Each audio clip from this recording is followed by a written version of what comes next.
Girls High School Volleyball officially underway as Captain Olivia Flores and the AOLG Cougars taking on Darvina Martinez and the GAA Angels.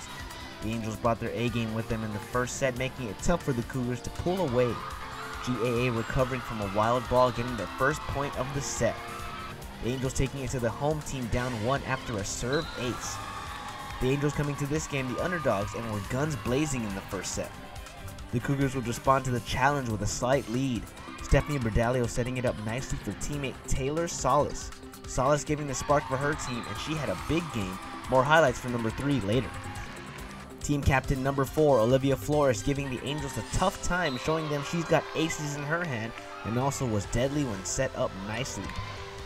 The Cougars pulled away in the first set, beating the Angels 25-17. The second set was not as close as Taylor Solis, after a rough start, got it going and took over in the second set.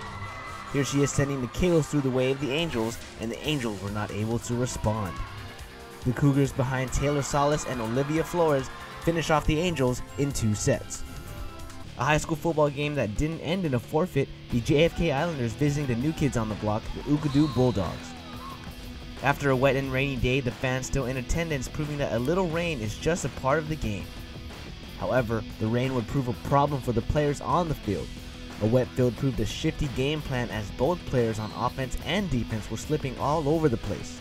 The crowd for Ukadu chanting some defense as a big play happening here for the Bulldogs as Mayo takes it to the quarterback, strip sack, fumble, and fumble recovery. Fans seem to notice the ball fumbling out a lot more than it should be. The game getting a little choppy as the Islanders losing cool and getting the unsportsmanlike flag, pushing their defense back.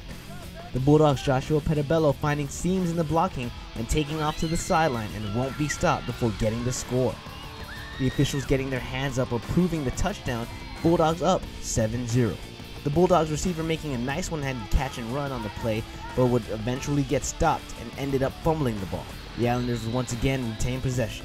Halfback for the Islanders, Thomas Gutierrez, ran the Bulldogs out of the game in the second half, carrying the ball 15 times and finishing with 89 yards. From being down 7-0 in the first half, the Islanders explode for 20 unanswered points in the second half and take the game 20-7. Reporting for Sports Watch, I'm Robert Balahadji.